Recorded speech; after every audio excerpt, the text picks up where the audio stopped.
Hello नमस्कार, जय हिंद, वंदे मातरम। आप देख रहे हैं जियो न्यूज और हम आपके लिए लेकर आए हैं देश दुनिया की, आपके राज्य शहर की सिलेक्टेड काम की फटाफट बड़ी खबरें। लेकिन उससे पहले यदि आपने हमारे चैनल को सब्सक्राइब नहीं किया है तो चैनल को सब्सक्राइब करके बेल नोटिफिकेशन ऑन करें और इस वीडियो को ज्यादा से ज्यादा लाइक और शेयर करें। बड़ी खबरें देखने से पहले आपके लिए आज का सवाल, कंप्यूटर का दिमाग किसे कहा जाता है? Option A monitor, option B keyboard, option C CPU और ऑप्शन डी माउस। इस सवाल का जवाब हमें कमेंट करें और आप किस राज्य और शहर की ज्यादा खबरें देखना चाहते हैं हमें कमेंट करके बताएं ताकि हम आपके राज्य शहर की ज्यादा खबरें दिखा सकें। चलिए अब देखते हैं आज की फटाफट बड़ी खबरें। मन की बात में पीएम मोदी ने मतदाता दिवस की दी शुभकामनाएं, कहा नए वोटर्स के लिए मिठाई बांटे, भारत दुनिया का तीसरा बड़ा स्टार्टअप इकोसिस्टम। प्रधानमंत्री नरेंद्र मोदी ने मन की बात के 130वें एपिसोड में मतदाता दिवस की शुभकामनाएं दी। उन्होंने कहा कि मतदाता ही लोकतंत्र की आत्मा होता है और लोगों से नए वोटर्स के लिए मिठाई बांटने की अपील की है। पीएम मोदी ने सोशल मीडिया पर चल रहे 2016 की तस्वीरें शेयर करने के ट्रेंड पर बात की और उन्होंने अपनी सरकार के काम पर बात करते हुए कहा कि भारत में आज दुनिया का तीसरा सबसे बड़ा स्टार्टअप इकोसिस्टम बन चुका है। ये स्टार्टअप लीग से हटके है जिनके बारे में 10 साल पहले कल्पना भी नहीं की जा सकती थी। उन्होंने कहा कि मैं अपने उन सभी युवा साथियों को सैल्यूट करता हूँ जो किसी न किसी स्टार्टअप से जुड़े हैं और या फिर नया स्टार्टअप शुरू करना चाहते हैं। गणतंत्र दिवस पर 982 पुलिस कर्मियों को सेवा मेडल, इनमें 125 वीरता पुरस्कार शामिल। जम्मू कश्मीर पुलिस को सबसे ज्यादा 45 मेडल। गणतंत्र दिवस 2026 पर केंद्र सरकार ने गैलेंट्री अवार्ड्स और सेवा मेडल की घोषणा की है और इस बार 982 police, fire brigade, home guard, civil defence और करेक्शनल सर्विस से जुड़े हुए कर्मियों को उत्कृष्ट सेवा के लिए सम्मानित किया जाएगा। इन पुरस्कारों में 125 वीरता पदक, गैलेंट्री मेडल्स भी शामिल हैं। सबसे ज्यादा 45 वीरता पदक जम्मू कश्मीर ऑपरेशन थिएटर में तैनात कर्मियों को दिए जाएंगे। इसके बाद नक्सल हिंसा प्रभावित क्षेत्रों के 35 और पूर्वोत्तर क्षेत्र में तैनात 5 कर्मियों को दिए जाएंगे। फायर ब्रिगेड सर्विस के 4 बचाव कर्मी भी वीरता पदक विजेताओं में चुने गए हैं। बंगाल एसआईआर, इलेक्शन कमीशन ने गड़बड़ी वाले 1 करोड़ 25 लाख नाम सार्वजनिक किए, पंचायत ब्लॉक ऑफिस में चिपकाई जाएगी लिस्ट। अमर्त्य सेन बोले, जल्दीबाजी में एसआईआर हो रहा है। सुप्रीम कोर्ट के आदेश पर चुनाव आयोग ने एसआईआर की लॉजिकल डिस्क्रेपेंसी लिस्ट वेबसाइट पर डाली है। पंचायत ब्लॉक और वार्ड दफ्तरों में चस्पा होगी और चुनाव आयोग ने सुप्रीम कोर्ट के आदेश के मुताबिक यहां एसआईआर के तहत लॉजिकल डिस्क्रेपेंसी लिस्ट में शामिल मतदाताओं के नाम अपनी वेबसाइट पर अपलोड कर दिए। अब ये सूची ग्राम पंचायत भवनों, ब्लॉक कार्यालयों और नगर वार्ड दफ्तरों में चिपकाई जाएगी। मुख्य चुनाव आयुक्त ज्ञानेश कुमार ने कहा कि एसआईआर 12 राज्यों और केंद्र शासित प्रदेशों में चल रहा है, बाकी राज्यों में इसे जल्द लागू किया जाएगा। बीजेपी अध्यक्ष ने कहा, कमर कस लीजिए, 2027 आ रहा है। यूपी में पहले बंदूक से सरकारें चलती थी, अब कुछ लोगों को विकास हजम नहीं हो रहा है। भाजपा के राष्ट्रीय अध्यक्ष नितिन नवीन ने यूपी में 2027 का चुनावी बिगुल फूंक दिया है। उन्होंने कार्यकर्ताओं से कहा कि कमर कस लीजिए, 2027 आ रहा है। देश में ऐसी ताकतें भी हैं जो देश को काटने बांटने में विश्वास करती हैं। ऐसी ताकतें चुनाव के समय ही जीवित होती है और उनसे भी लड़ना है। उन्होंने कहा कि ऐसे लोग भी घूम रहे हैं जिन्होंने संविधान को तार तार किया। उन्होंने यूपी के विकास को धत्ता बताते हुए केवल अराजक तत्वों को आगे बढ़ाया। हम भूले नहीं हैं कि बंदूक की नोक पर भी यूपी में सरकारें चलती थी, लेकिन आज यूपी की सरकार जनता के वोट से चल रही है। एमएलसी को टांग कर ले गई पुलिस, सांसद धरने पर बैठे, पूछा सरकार क्या छिपा रही है। मणिकर्णिका घाट जा रहा था समाजवादी पार्टी प्रतिनिधिमंडल। वाराणसी में समाजवादी पार्टी का 41 सदस्यीय प्रतिनिधिमंडल मणिकर्णिका घाट जाने पर अड़ा हुआ है। हालांकि प्रतिनिधिमंडल के रवाना होने से पहले ही पुलिस प्रशासन ने समाजवादी पार्टी पदाधिकारियों और पार्टी से जुड़े हुए नेताओं को नजरबंद कर दिया। इसके बावजूद प्रतिनिधिमंडल मणिकर्णिका घाट जाने की कोशिश कर रहा है और कई जगह पुलिस और समाजवादी पार्टी के कार्यकर्ताओं के बीच नोकझोंक और धक्का मुक्की भी हुई। उन्हें रोकने के लिए पुलिस ने कड़ी घेराबंदी की है।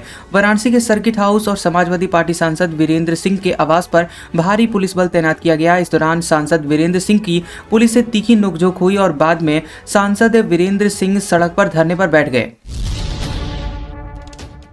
बजट उम्मीद, डबल पेनल्टी खत्म करने जैसे प्रस्ताव पर नजर, पति पत्नी को संयुक्त टैक्स रिटर्न का विकल्प देने पर विचार संभव। आम बजट में मध्यम वर्ग और टैक्स पेयर्स को राहत मिलने की उम्मीद है।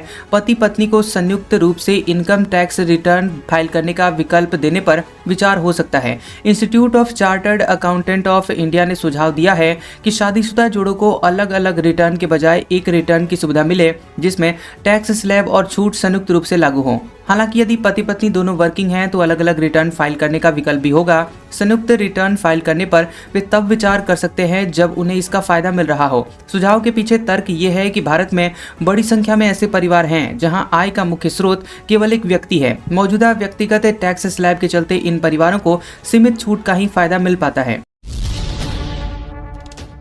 व्हाट्सएप के एंड टू एंड एन्क्रिप्शन पर सवाल, मुकदमे में दावा, मेटा आपकी प्राइवेट चैट्स देख सकता है। कंपनी ने आरोपों को फर्जी बताया। दुनिया के सबसे पॉपुलर मैसेजिंग ऐप व्हाट्सएप की पेरेंट कंपनी मेटा एक बार फिर प्राइवेसी को लेकर आरोपों के घेरे में है। सैन फ्रांसिस्को की एक फेडरल कोर्ट में दायर नए मुकदमे में दावा किया गया कि कंपनी यूजर्स के उन चैट्स को भी देख सकती है जिन्हें वह एंड टू एंड एन्क्रिप्शन यानी कि E2E बताकर पूरी तरह सुरक्षित होने का दावा करती है। ऑस्ट्रेलिया, ब्राजील, भारत, मैक्सिको, दक्षिण अफ्रीका के यूजर्स ने एक ग्रुप ने एक क्लास एक्शन मुकदमा दायर किया है। अमेरिका की एक कोर्ट में दायर मुकदमे में कहा गया कि मेटा और व्हाट्सएप अपने अरबों यूजर्स को सुरक्षा के नाम पर गुमराह कर रहे हैं। कनाडाई पीएम बोले, लोग स्वदेशी सामान खरीदें। ट्रंप की 100% टैरिफ धमकी के बाद कहा, हमारी अर्थव्यवस्था पर बाहरी खतरा है। कनाडा के प्रधानमंत्री मार्क कार्नी ने ट्रंप की टैरिफ धमकी के बाद देशवासियों से स्वदेशी सामान खरीदने की अपील की है। कार्नी ने एक वीडियो संदेश जारी कर कहा कि कनाडा की अर्थव्यवस्था पर इस वक्त बाहरी खतरा है, इसलिए जो हमारे नियंत्रण में है उसी पर ध्यान देना होगा। कार्नी का ये बयान ऐसे समय में आया है जब अमेरिकी राष्ट्रपति डोनाल्ड ट्रंप ने कनाडा को चीन के साथ व्यापार समझौते पर कड़ी चेतावनी दी है। ट्रंप ने कहा है कि अगर कनाडा ने चीन के साथ व्यापारिक रिश्ते बढ़ाए तो अमेरिका कनाडाई सामान पर 100% टैरिफ लगाएगा। नाटो देशों की नाराजगी के बाद ट्रंप ने बदला सुर, ब्रिटिश सैनिकों की तारीफ की। कहा, अफगानिस्तान में जो शहीद हुए वे महान योद्धा। अफगानिस्तान युद्ध में नाटो की भूमिका पर विवादित बयान के बाद अमेरिकी राष्ट्रपति डोनाल्ड ट्रंप ने डैमेज कंट्रोल की कोशिश की है। उन्होंने ब्रिटिश सैनिकों की तारीफ करते हुए अफगानिस्तान युद्ध में उनकी कुर्बानियों को याद किया। ट्रंप ने social media platform truth social पर लिखा कि ब्रिटेन के महान और बेहद बहादुर सैनिक हमेशा अमेरिका के साथ रहेंगे। उन्होंने कहा कि अफगानिस्तान में 457 ब्रिटिश सैनिक मारे गए और कई गंभीर रूप से घायल हुए हैं और वे दुनिया के सबसे महान योद्धाओं में शामिल थे। कैंसर, हार्ट अटैक की वजह राजस्थान की जहरीली हवा। हर व्यक्ति के फेफड़े में जा रहा आधा ग्राम जहर। जयपुर, जोधपुर, कोटा और अलवर सबसे खतरनाक। राजस्थान में हवा सुधारने के लिए केंद्र और राज्य सरकार ने 2019-20 में 19,000 करोड़ रुपए का clean air action plan NACP लागू किया। लक्ष्य था PM10 और PM 2.5 धूल जैसे बेहद बारीक कण में 20 से 40% तक कमी लाना। 6 साल बाद भी प्रदेश में हालत जस के तस बने हुए हैं। NACP में शामिल राजधानी जयपुर, जोधपुर, कोटा और अलवर जैसे बड़े शहरों में हवा खराब है। State pollution control board RSPCB के 3 साल के डेटा से साफ है कि 581 करोड़ रुपए खर्च करने के बाद भी जिन शहरों पर सबसे ज्यादा फोकस था वहीं सुधार सबसे कम दिख रहा है। टियर 2 और टियर 3 शहर नए जॉब हब। मेट्रो सिटी से 1.5 गुना ज्यादा वैकेंसी। इस साल देश में 1.28 करोड़ नौकरियां बनने की उम्मीद। भारत में नौकरियों की लहर मेट्रो सिटी से बाहर इंदौर, जयपुर, अहमदाबाद, कोच्चि और चंडीगढ़ जैसे शहरों में दिख रही है। टियर 2 और टियर 3 शहरों में भर्ती की रफ्तार 20% हो गई है, जबकि मेट्रो सिटी में ये 14% रही। Leading jobs and talent platform Foundit के मुताबिक इस साल 1.28 करोड़ संभावित नौकरियों के साथ छोटे शहरों में हायरिंग तेजी से बढ़ रही है। अपग्रेडेड रिक्रूट की रिपोर्ट के मुताबिक AI और बेहतर स्थिरता के कारण कंपनियां छोटे शहरों में रीजनल कैपेबिलिटी कॉरिडोर बना रही है। 2027 तक AI एक्सपोजर वाले टेक रोल्स 20% से बढ़कर 32% तक पहुंच सकते हैं। वहीं 79% HR लीडर्स मानते हैं कि छोटे शहरों में टैलेंट के जॉब में टिके रहने की दर मेट्रो के बराबर या फिर उससे बेहतर है। तेजस्वी यादव आरजेडी के राष्ट्रीय कार्यकारी अध्यक्ष बने। रोहिणी बोली, जिम्मेदारी संभालने वाले अपने गिरेबान में झांके, मुंह छिपाने की बजाय जवाब दें। नेता प्रतिपक्ष तेजस्वी यादव को आरजेडी का राष्ट्रीय कार्यकारी अध्यक्ष बनाया गया है। पटना के होटल मौर्या में आरजेडी की राष्ट्रीय कार्यकारिणी की बैठक में भोला यादव ने प्रस्ताव रखा, जिस पर सभी नेताओं ने सहमति जताई। बैठक में लालू प्रसाद, राबड़ी देवी, मीसा भारती, संजय यादव समेत पार्टी के कई वरिष्ठ नेता मौजूद रहे। इस बैठक में बिहार चुनाव में मिली हार पर चर्चा हुई, जिस पर तेजस्वी ने कहा कि हमें सब कुछ भूलकर आगे बढ़ना है। उन्होंने अपने भाषण के दौरान कहा कि या तो नरेंद्र मोदी के चरण में रहिए या फिर उनसे लड़िए। चाचा जी तो चरण में चले गए, वीडियो सबने देखा होगा, लेकिन हम नहीं झुकेंगे। अभिमुक्तेश्वरानंद बोले, कितने भी जुल्म कर लो, पीछे नहीं हटूंगा। कुछ लोगों ने शिविर में घुसने की कोशिश की थी, योगी जिंदाबाद के नारे लगाए। प्रयागराज में शंकराचार्य स्वामी अभिमुक्तेश्वरानंद और मेला प्रशासन के बीच 7 दिनों से विवाद जारी है। शिविर में युवकों के हंगामे पर अभिमुक्तेश्वरानंद ने पहली बार बयान दिया है। उन्होंने कहा कि हमारे ऊपर आक्रमण इसलिए किया गया क्योंकि हम गौ रक्षा की बात कर रहे हैं और भाजपा की आंखों की किरकिरी हम बने हुए हैं और कितना भी अब परेशान करे मैं पीछे नहीं हटने वाला। जितना हमारे ऊपर जुल्म होगा उतनी ही मजबूती से कदम उठाऊंगा। सुप्रीम कोर्ट जज बोले, जजों का तबादला न्यायपालिका का आंतरिक मामला है। सरकार के खिलाफ फैसला देने पर ट्रांसफर ठीक नहीं, संविधान सर्वोच्च है। सुप्रीम कोर्ट के जज जस्टिस उज्जवल भुइयां ने कहा कि जजों का ट्रांसफर न्यायपालिका का आंतरिक मामला है, इसमें सरकार या केंद्र की कोई भूमिका नहीं है। उन्होंने कहा कि सरकार के खिलाफ फैसला देने वाले जजों का तबादला करना न्यायपालिका की स्वतंत्रता पर सीधा हस्तक्षेप है। जस्टिस भुइयां पुणे के ILS लॉ कॉलेज में प्रिंसिपल GV पंडित मेमोरियल लेक्चर में शामिल हुए थे। स्टालिन बोले, तमिलनाडु में हिंदी के लिए कोई जगह नहीं, इसे थोपने का हमेशा विरोध करेंगे। तमिल के लिए हमारा प्यार कभी नहीं मरेगा। तमिलनाडु के मुख्यमंत्री और DMK अध्यक्ष MK स्टालिन ने तमिल भाषा शहीद दिवस पर राज्य के भाषा शहीदों को श्रद्धांजलि दी। उन्होंने कहा कि यहाँ हिंदी के लिए अभी कोई जगह नहीं होगी। उन्होंने आगे कहा कि हम इसे थोपने का हमेशा विरोध करेंगे। तमिल भाषा के लिए हमारा प्यार कभी नहीं मरेगा। स्टालिन ने कहा कि जब भी हिंदी को हम पर थोपा गया उसका उसी तेजी से विरोध भी किया गया। गोरखपुर के वन डिस्ट्रिक्ट वन डिश में लिट्टी चोखा हुआ शामिल। लहसुन वाले छोले समोसे, बुढ़ऊ चाचा की बर्फी को भी मिलेगी नई पहचान।